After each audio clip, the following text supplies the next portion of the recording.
เรื่องสภาพแวดล้อมเนาะอุปกรณ์ของเฮาต้องดีเนาะอินเทอร์เน็ตต้องดีบ่มีเสียงรบกวนเนาะเฮาต้องมีสมาธิเนาะบ่หมายความว่าเสียงวุ่นๆอยู่กับเข้าไปเทศนี่โอ้อันตรายเนาะแบบนั้นนี่มีโอกาสที่จะเสียเงินได้เนาะฉะนั้นแล้วเราต้องเบิ่งสถานที่เนาะให้มันเงียบสงบเนาะเฮ็ดให้เรามีสมาธิอันนั้นจะเป็นการดีเนาะอ่า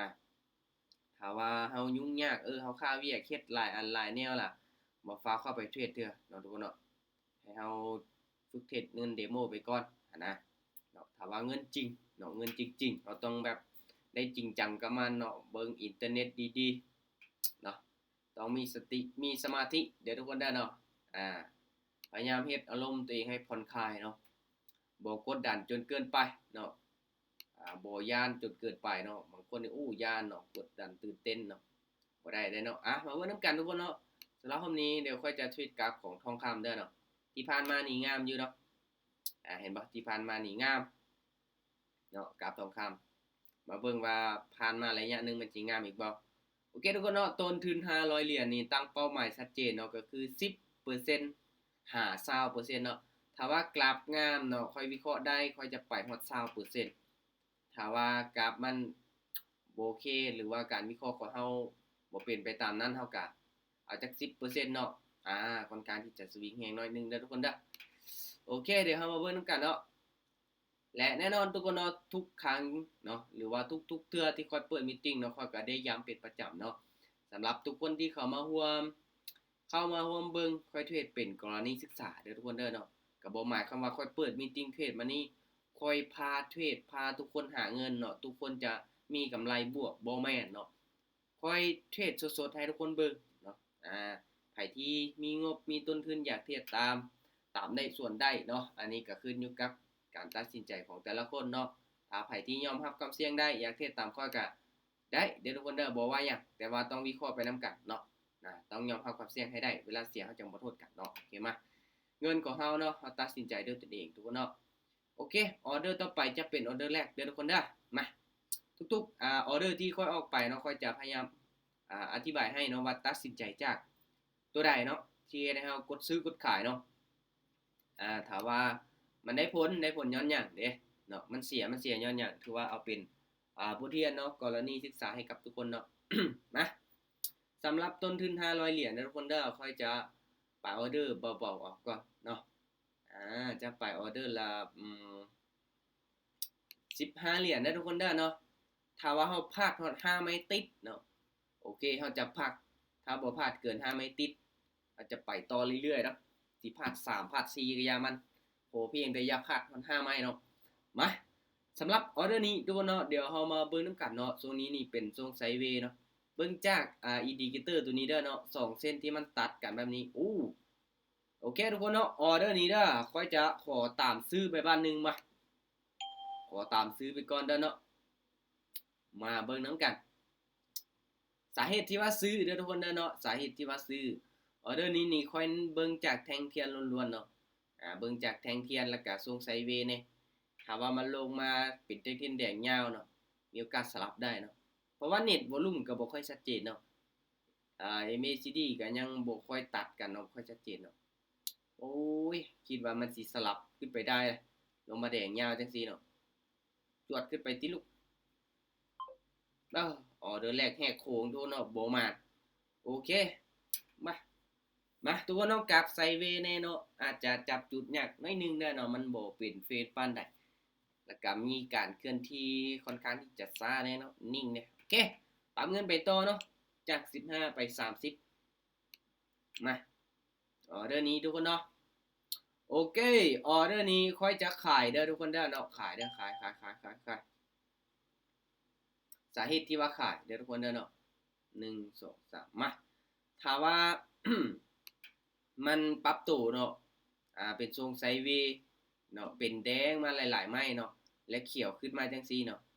เน็ตวอลลุ่มซีขึ้นเนาะมันจะสลับลงมาแดงได้เนาะทุกคนเนาะมาเบิ่งนำกันว่ามันสิเป็นไปตามที่เฮาวิเคราะห์บ่เนาะถ้าแดงมาหลายไม้ล่ะพักตัวเขียวแล้วมันต้องลงมาแดงต่อได้มาได้บ่อึ๊บปึ๊บโอ้ทุกคนเนาะ2ออเดอร์แรกบ่หมานเว้ย รอดจังหวะดีๆทุกคนเนาะแสดงว่าบ่เป็นไปตามที่เฮาวิเคราะห์ไว้อืม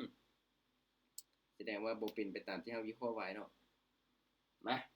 เดี๋ยวมาเบิ่งนำกันทุกคนเนาะ โอ้แสดงว่าเน็ตวอลลุ่มก็บ่เข้าเนาะช่วงนี้เนาะโอเคทุกคนเนาะออเดอร์นี้ผ่านก่อนเด้อรอท่าแป๊บนึงเนาะถ้าว่าเฮาไปตามเน็ตวอลลุ่มนี้เฮาจะซื้อขึ้นไปเนาะออเดอร์นี้มาไผมั่นใจก็ออเดอร์ก่อนเด้อทุกคนเด้อเนาะในเมื่อเฮาพลาดแล้วเฮาต้องรอจังหวะดีๆเนาะพลาดไป2ไม้เนาะบ่เป็นหยังบ่เป็นปัญหาอ่าต้นทุนเฮายังหลายเนาะ455เหรียญเนาะนี่แหละการเทรดในระยะสั้นทุกคนเนาะเราต้องอาศัยในการบริหารต้นทุนเนาะนี่ก็เป็นสิ่งสำคัญได้เนาะสีอออิทใช่ไม่เดียวเนี่ยบ่ได้เนาะมาเดี๋ยวมาเบิ่งน้ำกันลงมาแดงค่อนข้างที่จะออกตามสีเด้อทุกคนเนาะเป็นไปตามสีของแท่งเทียนลอท่าเนาะตามที่เบิ่งนี่นะเป็นไปตามสีแท่งเทียนลอท่าเนาะโอเคเอาถ้างั้นเน็ตวอลลุ่มมันจะใส่บ่ได้ผลแน่นอนเนาะค่อยการันตีได้เลยเนาะบ่ได้ผลแน่นอนมาทุกคนเนาะออเดอร์นี้เด้อคูณเงินเป็นออเดอร์ที่3เนาะก็คือ60เหรียญถ้าออเดอร์นี้เนาะลงมา3ในเทียนแดงค่อยจะซื้อขึ้นไปเด้อทุกคนเด้อตามซื้อเลยออเดอร์นี้มาจัดไปตามเทคนิคเนาะ3แท่งเทียนแดงพักตัวเขียวเนาะที่ผ่านมาย้อนหลังตัวนี้ตัวนี้เนาะขึ้นไปเขียวได้มาเบิ่งนำกันว่ามันจะขึ้นไปได้บ่โอ้ยจังได๋เนาะออเดอร์นี้ป๊าทุกคนเอาลงมาเก็บเอาไส้มันเสยเนาะโอ้ปิดแดงเตียนในไส้ว่าบ่ได้เด้เนาะตอนท้ายอาจจะขึ้นไปได้โอ้ทุกคนเนาะจังไดลูกพ่อปึ๊บโอ้มันบ่แม่นละตินี่ทุกคนเนาะมีแต่ลงมาแดงอย่างเดียวเว้ยมาค่อยจะคูณเงินเด้อทุกคนเด้อเนาะตามแผนตามระบบเนาะถ้าว่าคูณเงินตามแผนแล้วเฮาบ่วินเฮาก็จำเป็นต้องได้ stop loss เนาะมาออเดอร์นี้เด้อเดี๋ยวมาเบิ่งนำกันเนาะถ้ามันเป็นแดงๆนี่มั่นใจละโอเคตามซื้อเลยตามซื้ออีกมาเบิ่งนำกันเนาะออเดอร์นี้ไป120เหรียญเด้อทุกคนเด้อเนาะไป100กับ20เหรียญมามันสิบ่พักตัวเขียวให้เฮาจักบาทเลยบ่เนาะลงมาแดง1 2 3 4 5แท่งเทียนแดงแล้วทุกคนเนาะ5แท่งเทียนแล้วจังได๋มันก็ต้องขึ้นไปเขียวได้เนาะสำหรับแท่งนี้มาเป็นทรงไซด์เวย์ที่จริงมันควรที่จะเป็นแท่งเทียนสลับเนาะแต่ว่าบ่สลับเลยทุกคนเนาะบ่สลับเลยยังลงมาแดงต่อเสยทุกคนโอ้ป๊าโถบ่ขึ้นเขียวเลยวะโอ้ทุกคนเนาะบ่ได้เทคนิคเฮาใส่บ่ได้ผลเนาะตามที่กันเบิ่งจากโอ้สวนสีแดงเทียนนี่บ่สวนเลยทุกคนพลาดไป4ไม้มาไม้ที่5ทุกคนเนาะเราต้องไปอยู่ที่240เหรียญเนาะโอเคออเดอร์นี้ซื้อเด้อทุกคนนะซื้อเด้อซื้อมาซื้อออเดอร์นี้ซื้อไม้ที่5เนาะถ้าว่าบ่ขึ้นเขียวนี่โอ้เอากะตามแผนทุกคนเนาะตอนนี้นี่ลงมาแดงงามเนาะค่อนข้างที่จะเป็นแท่งๆแดงงามเลยโอ้จังได๋โอ้บ่พักตัวเขียวเลยทุกคนเนาะมาเบิ่งนำกันเนาะป๊อทุกคนเนาะโอ้ลงมาแดงยาวแท้เรียบร้อยทุกคนเนาะ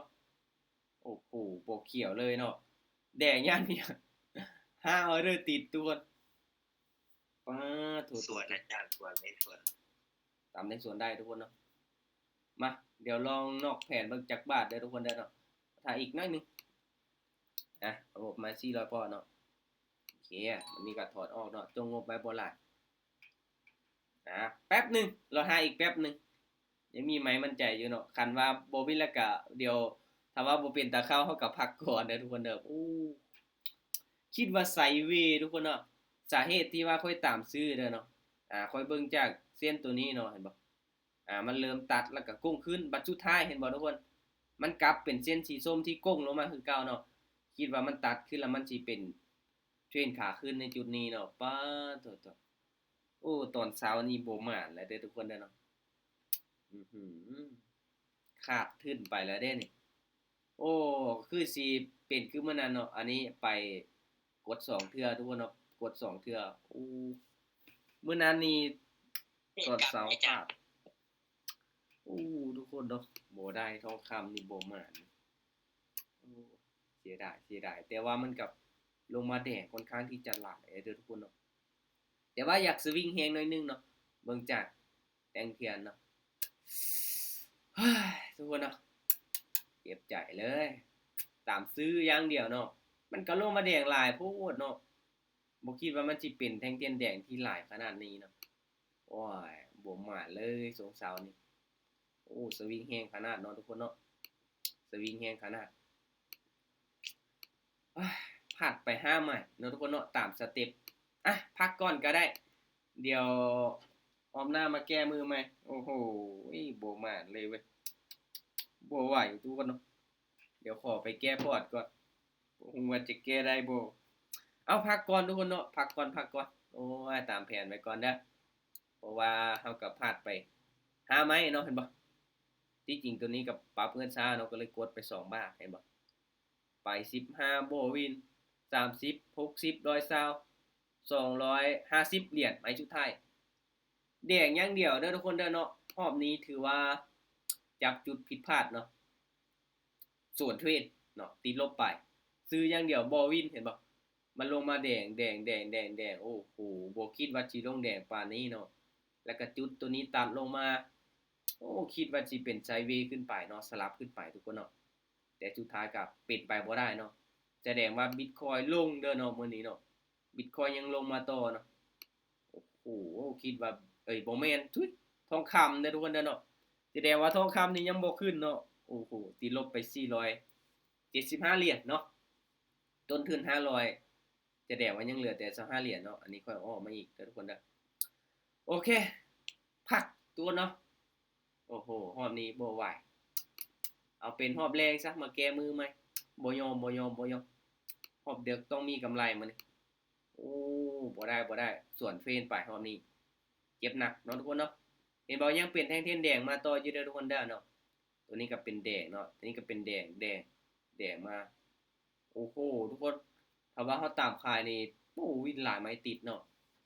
มาเดี๋ยวเฮามาเบิ่งนำกันเนาะอืมถือว่าสายสวดเนาะสายสวดนี่แจ๊บไปตามแผนเนาะมื้อนี้เนาะ ลงฟังครับได้ กับทองคำเด้อทุกคนเด้อเนาะโอ้โหสายสวนเห็นบ่ลงมาแดงงามๆเนาะแต่ว่าโอ้เสียดายเนาะค่อยว่าสิไปสวนสีแท่งเทียนเนาะแต่ว่ามันออกตามสีแท่งเทียนเลยช่วงนี้ทุกคนเนาะที่จริงคิดว่าทรงไซด์เวย์เนาะเขาเข้ามาเจอช่วงนี้พอดีมันต้องเป็นส่วนสีแท่งเทียนแล้วเนาะแต่สุดท้ายเนาะตอนท้ายเนาะมีการเคลื่อนที่ลงมาแฮงออกตามสีงามเลยเนาะแล้วมาไซด์เวย์ในทรงนี้เด้อทุกคนเด้อเนาะโอ้โหพลาดไป5ออเดอร์ติดต่อกันเนาะต้นทุน500ติดลบไป475เหรียญเนาะโอเคบ่มีหยังพักก่อนเนาะรอบนี้เนาะพักก่อนเนาะ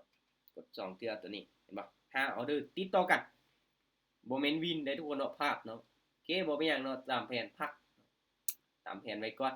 ให้เสียก็ให้มันอยู่ในแผนเนาะทุกคนเนาะโอเคขอบใจทุกคนที่เข้ามาร่วมเด้อทุกคนเด้อเนาะเดี๋ยวค่อยจะมาแก้มือใหม่รอบนี้บ่ไหวโอ้โหขาดทุนไปบ๊ายบายแล้วทุกคนนะเจอกันใหม่ฮอดต่อไปเนาะประมาณสงแรงเนาะสงแรงเด้อแล้วก็สงดึก